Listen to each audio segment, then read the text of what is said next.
7 बजे। डीसी इंतखाबात के नतीजे, जम्मू कश्मीर की सियासत का एक नया रुख आज देखने को मिल रहा है। जिस तरह से लगातार रुझान के साथ नतीजे भी आ रहे हैं, काफी कुछ नतायज आ चुके हैं। गुपकार अलायंस को 107 और बीजेपी को 68 सीटें इस तरह से यहां पर दिखाई दे रही हैं। पार्टी वाइज भी अलग अलग आप अपने स्क्रीन पर देख सकते हैं। जिस तरह से बीजेपी ने वादी में अपना खाता खोला, यह उसके लिए बहुत बड़ी हुसूलियाबी, बहुत बड़ी कामयाबी है, क्योंकि सियासी पस मंजर जो बदला है 370 और 35A के बाद, उसके बाद बीजेपी को वहां पर खाता खोलना उनके लिए एक बड़ी कामयाबी है। वो चाहती है कि आगे के जो इंतखाबात हो उससे पहले डीडीसी इंतखाबात क्या कुछ सियासत का रुख तय करेंगे, आगे के इंतखाबात का क्या कुछ जो है रुख इख्तियार करेंगे। इससे पहले इस इंतखाबात में वो अपनी जमीन तलाशने की कोशिश में कामयाब रही है। वादी कश्मीर में, जम्मू में दबदबा तो रहा ही, लेकिन गुपकार अलायंस भी पीछे नहीं है। उसमें पीडीपी और एनसी का भी अच्छा मुजाहरा देखने को मिल रहा है। और इस बार के इलेक्शन में अवाम ने अपने मसाइल के लिए वोट किया है। अब तक रिवायती अंदाज में जिस तरह के इंतखाबात देखने को मिले, उससे हटकर लोगों ने उम्मीदवारों पर एतमाद जताया। और खासकर हर आदमी, जब हमारे नुमाइंदे लगातार इसका कवरेज कर रहे थे, लोगों से अलग अलग बातचीत की कि आप किस चीज के लिए इस बार के इलेक्शन में, डीडीसी इंतखाबात तारीख का पहला ऐसा इलेक्शन है जिसमें लोगों ने अपने जरूरी और बुनियादी मसाइल को लेकर वोट किया है। हर उम्मीदवार से यही उम्मीद थी कि अब तक जो सियासी रिवायत रही है उससे हटकर लोग बात करें। और तमाम पार्टियों के उम्मीदवारों को यह लग चुका था कि अब अपनी सियासी जमीन की बका के लिए हमें अब आवाम के लिए काम करना पड़ेगा।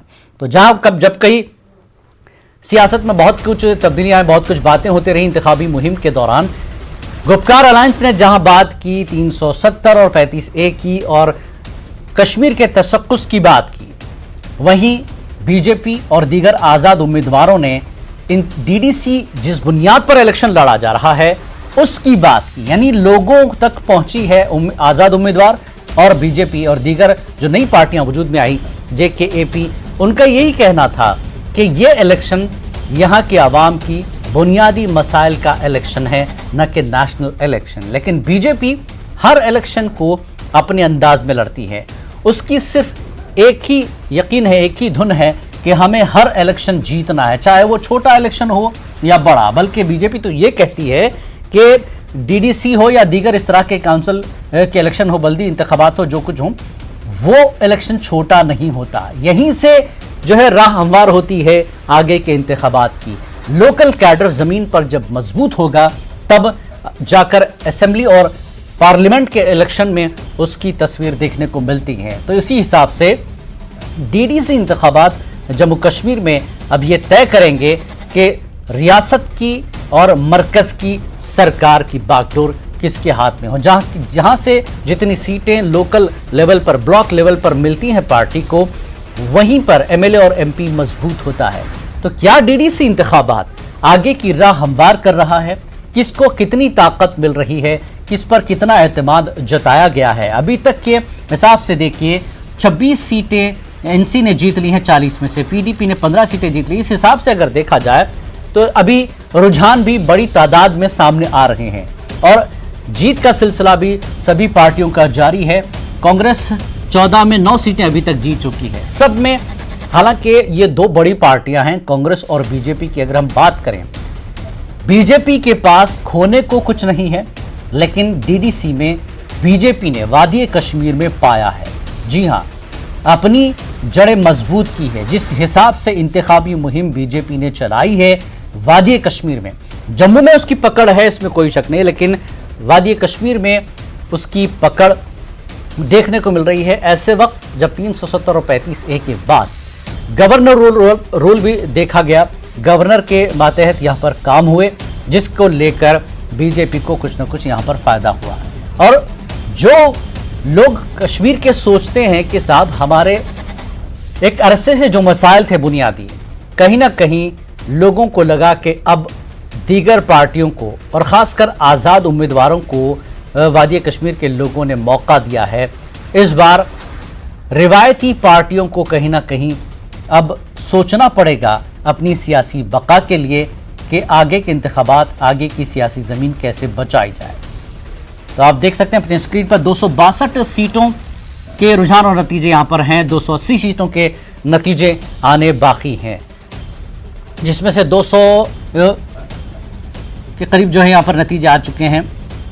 रुझान भी है उसी में 262 सीटों पर रुझान और नतीजे आए हैं, जबकि 280 सीटों की काउंटिंग जो है जारी है। एक सीट का नतीजा दुर्गमुला का, जहां पर पीओके की वजह से रोक दिया गया था इस शक में, उस शाम तक उस पर कोई फैसला लिया जाएगा। जबकि दुर्गमुला में दीगर पार्टियों के जो उम्मीदवार हैं वो भी प्रोटेस्ट कर रहे हैं। ये बताया जा रहा था कि पीओके की जो शक में वहां पर नुमाइंदा रही हैं, उन्होंने फॉर्म 6 में कुछ गलतियां की हैं, गलत इंफॉर्मेशन दी है, जिसकी वजह से दुर्गमुला के उस एक सीट का नतीजा जो है एक तरह से रोक दिया गया है, काउंटिंग रोक दी गई है।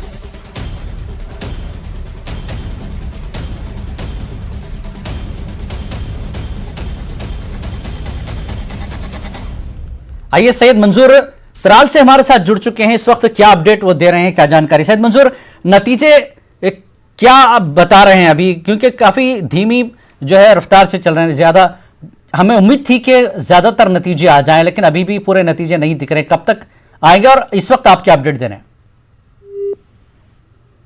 हेलो, लगता है लाइन ड्रॉप हो गई है।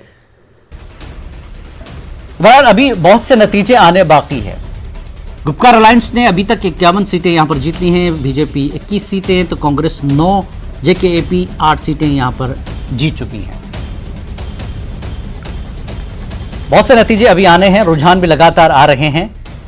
उम्मीद करते हैं कि तेजी के साथ तमाम नतीजे हम तक पहुंच जाएं, और न्यूज़ 18 उर्दू लगातार सुबह से आप तक पहुंचा रहा है। सैयद मंजूर को एक बार फिर जोड़ने की कोशिश करेंगे। मंजूर, आप तक मेरी आवाज आ रही है? क्या अपडेट आप दे रहे हैं? नतीजे कहां तक पहुंचे आप वहां पर? जी जिलानी, ये जो त्राल ब्लॉक में 2 कॉन्स्टिट्यूंसियां थी, वो दोनों गुपकार अलायंस ने जीत ली। एक में पीडीपी का कैंडिडेट था, दूसरे में भी पीडीपी का कैंडिडेट था, उन दोनों ने जीत लिया। अब अगर हम बात करें कि तीसरी कॉन्स्टिट्यूंसी यहाँ डाटसरा ब्लॉक थी, वहां पर भी एक इंडिपेंडेंट ने ये जीत हासिल की। सिर्फ 3 वोटों से उसने जीत हासिल की। यहाँ उनके साथ मुकाबला था बीजेपी के साथ, काफी टक्कर रही ये चुनाव के बीच। तो फिर आखिर ये इंडिपेंडेंट जो कैंडिडेट है अवतार सिंह, उन्होंने यहाँ पे जीत हासिल की। अगर हम अवंतीपोरा की बात करेंगे, अवंतीपोरा ए में भी पीडीपी ने जीत हासिल की, और अवंतीपोरा बी में भी पीडीपी ने जीत हासिल की। अगर हम पापुर ब्लॉक की बात करेंगे, पापुर ब्लॉक में भी पीडीपी ही ने ही जीत हासिल की। जी मंजूर, एक चीज जानना चाहेंगे, जैसा कि आप कह रहे हैं कि एनसी और पीडीपी की ही वहां पर जीत दर्ज हुई है, तो एक तरह से सेंटिमेंट जो एक रहा है, गुपकार अलायंस आवाम तक पहुंचने में कामयाब हुई है। बिल्कुल ये कहा जा सकता है, क्योंकि जो लोगों ने दिखाया आज, जो अगर इस इलाके में वोट कम ही पड़े, लेकिन उसके बावजूद भी लोगों ने तरजीह ज्यादातर गुपकार अलायंस को दी है बीजेपी को छोड़ के, ताकि उन्होंने अपने जो उनके जो उम्मीदवार थे उनको उन्होंने कामयाब किया। जी, अगर हम इस इलाके के बारे में बात करें त्राल के, तो किस तरह का माहौल इलेक्शन में देखा गया, क्योंकि आपने इस पूरे एरिया को कवर किया, देखा है, तो किस तरह के लोगों का रुझान था? इस बार डीडी से इलेक्शन पहली बार हो रहा है और आम मसाइल पर ये, आम इश्यूज पर ये इलेक्शन है, तो लोगों की तरजीहात क्या रही? एक्चुअली ये इलाका है, ये हमेशा मतलब ये सियासत का शिकार रहा है इलाका, और ये ज्यादा ये हसास इलाका रहा है मिलिटेंसी के हवाले से। तमाम इस साल ये देखने को मिला, जो इलेक्शन कैंपेनिंग हुई अच्छी तरह, मतलब लोगों ने कैंपेनिंग की, जो जितने भी कैंडिडेट थे उन्होंने अच्छी तरह यहाँ कैंपेनिंग की, और लोगों से जो हमारी बात की, जो हमने रवैया देखा था लोगों को, कि पिछले सालों से जिन इलाकों में डेवलपमेंट नहीं हुई थी, उन इलाकों के लोग चाहते थे कि इन इलाकों में जो इनके नुमाइंदे चुनकर आएंगे तो वो यहाँ डेवलपमेंट करें। ज्यादातर तरजीह रही यहाँ ये डेवलपमेंट के हवाले से। जी चलिए, बहुत बहुत शुक्रिया मंजूर, इस जानकारी के लिए। आप नजर बना रखें, आपसे फिर राब्ता करेंगे। तो जिस तरह से त्राल से हमारे नुमाइंदे ने यहाँ पर रिपोर्ट की है कि पीडीपी और एनसी ने वहां पर जीत दर्ज की है, त्राल में लोगों ने उनको एक बार फिर एतमाद दिया है कि आम मसाइल उनके हल किए जाएं। तो अगर हम गुपकार अलायंस की एक तरह से बात करें, तो एनसी ने 26, पीडीपी ने 18 और जेकेपीसी ने 1 यहां पर सीट जीती है, तो सीपीआईएम ने यहां पर 5 सीटें जीती हैं। तो इस बार कम्युनिस्ट पार्टी ने भी अपना दमखम दिखाया है और अच्छी खासी बढ़त यहां पर रखी है। तो गुपकार अलायंस 51 सीटें जीत चुका है, बीजेपी 21, कांग्रेस 10 और जेकेएपी 6 सीटें जीत चुकी है। तो कुल मिलाकर देखा जाए तो 262 सीटें रुझान के साथ सामने आ रही हैं। 280 सीटों की ये इलेक्शन है, जिसमें से 1 सीट का नतीजा फिलहाल रोका गया है। तो 261 सीटों के नतीजे और रुझान हमारे सामने हैं। तो गुपकार अलायंस को 52 सीटें, बीजेपी को 21, कांग्रेस को 10 और जेकेपी की 6 और अदर्स 24 सीटें। सबसे बड़ी बात यह है कि इस बार आज़ाद उम्मीदवार, अदर्स जो नुमाइंदे हैं, उन्होंने भी काफ़ी मेहनत की और एक बड़ी जीत आज़ाद उम्मीदवारों को भी यहाँ पर एक तरह से मिली है। तो जम्मू कश्मीर के इलेक्शन एक तरह से जम्मू कश्मीर में एक नई सियासी सफबंदी का आगाज होगा। गुपकार अलायंस जिन मुद्दों को लेकर इलेक्शन में उठा था, लोगों ने उसको भी सुना है, और जहां पर बीजेपी ने जम्मू कश्मीर की तरक्की की बात की, एक नई सुबह की बात की, एक नई सियासत की वहां पर बात की, इसके लिए वादी कश्मीर में भी लोगों ने बीजेपी पर एतमाद जताया है। हालांकि मसाइल तालीम को लेकर भी है, सयाहत को लेकर, तिजारत को लेकर, ये ऐसे मसाइल हैं लोगों के जिसमें वो तरक्की चाहते हैं। एक तरह से सबसे अगर हम रीढ़ की हड्डी माने तो जम्मू कश्मीर की वो सयाहत है और काफ़ी मुतासिर हुई है।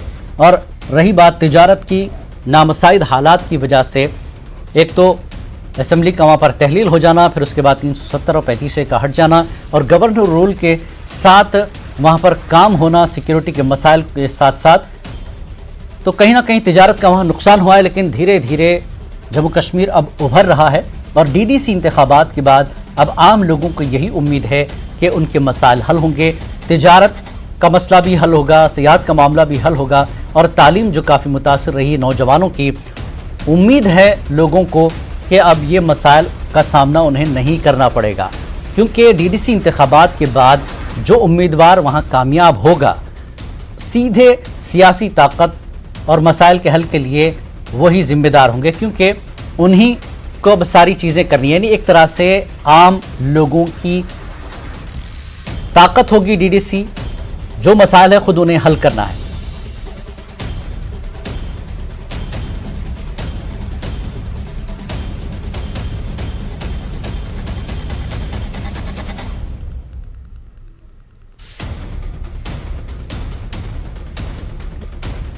और आइए इस वक्त की बड़ी खबर आपको दे दें। बड़ी खबर इस वक्त की, डीडीसी